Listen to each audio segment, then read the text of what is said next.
বৈষম্য বিরোধী ছাত্র আন্দোলন যখন জুলাইয়ে আমরা ফ্যাসিস্ট বিরোধী আন্দোলন করি, তখন আমাদের সবার জন্য, প্রত্যেকটা মানুষের, ফ্যাসিবাদের বিরুদ্ধে যতগুলো মানুষ ছিল তাদের জন্য একটা কমন প্ল্যাটফর্ম হিসেবে এই বৈষম্য বিরোধী ছাত্র আন্দোলনটা গঠন হয়েছে, যেই প্ল্যাটফর্মটা ইনক্লুসিভ। এখানে প্রত্যেক দল মতের মানুষ যারা আসলে ফ্যাসিবাদের বিরুদ্ধে এক ছিল, প্রত্যেকটা মানুষ এখানে ইনক্লুডেড ছিল।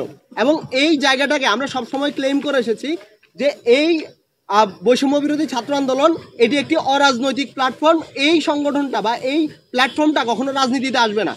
যার রাজনীতি করার প্রয়োজন হবে বা রাজনীতি করার ইচ্ছা থাকবে তারা হচ্ছে ওই প্ল্যাটফর্ম থেকে বের হয়ে এসে রাজনীতি করবে। এখানে আমাদের যেই উদ্দেশ্য বা যে আদর্শ নিয়ে আমরা বৈষম্য বিরোধী ছাত্র আন্দোলনে গিয়েছি, সেই আদর্শটা এখনো ঠিক আছে। আমরা সবাই ফ্যাসিবাদের বিরুদ্ধে এখনো একই জায়গায় আছি এবং একই স্থানে আছি। আমাদের আদর্শের ন্যূনতম কোনো বিচ্যুতি হয় নাই। আমরা আমাদের রাজনৈতিক প্রয়োজনে, একটা নতুন সাংগঠনিক প্রয়োজনে নতুন একটি সংগঠন করছি।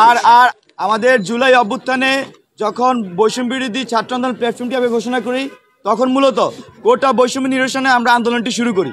তো সেই আন্দোলনে এক পর্যায়ে আমরা দেখি যে 9 দফার মধ্যে দিয়ে আমরা 1 দফায় রূপান্তর এবং খুনি ফ্যাসিস্ট হাসিনার পতন হয়। এই সামগ্রিক প্রক্রিয়া আমরা দেখেছি বৈষম্য বিরোধী ছাত্র আন্দোলনে বিভিন্ন মতাদর্শের শিক্ষার্থীরা কিন্তু অংশগ্রহণ করেছে এবং বৈষম্য বিরোধী ছাত্র আন্দোলন প্ল্যাটফর্মে ছিল এবং এখনও আছে।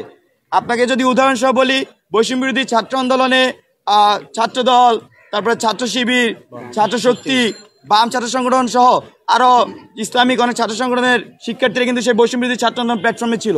কিন্তু আমরা মনে করছি জুলাই অভ্যুত্থান পরবর্তী সময়ে জুলাই অভ্যুত্থানে যে দুটি অঙ্গীকার, ফ্যাসিবাদী সিস্টেমের সম্পূর্ণ বিলোপ এবং নতুন রাজনৈতিক বন্দোবস্ত, এই দুটি বাস্তবায়নের মধ্যে দিয়ে বৈষম্য বিরোধী ছাত্র আন্দোলনের কার্যক্রম সমাপ্ত হবে। একই সাথে এখানকার যে সাধারণ শিক্ষার্থী সহ যারা একই মতাদর্শ এখন অনুসরণ করে, বিশেষ করে জুলাই অভ্যুত্থানকারী যারা আরও বেশি, আমাদের যে কাঙ্ক্ষিত ছাত্র সংগঠন সেটি মূলত যে জুলাইয়ের স্পিরিট, সেই জুলাই স্পিরিটকে ধারণ করে গঠিত হওয়ার প্রক্রিয়া আছে এবং জুলাইয়ের আশা আকাঙ্ক্ষাকে বাস্তবায়ন করবে। এখন আমাদের আদর্শিক পজিশনের সাথে যেই রাজনীতি করবে আমরা তাকে সমর্থন দিয়ে যাব, সেটা জাতি হোক, ছাত্রদের লেভেলে হোক।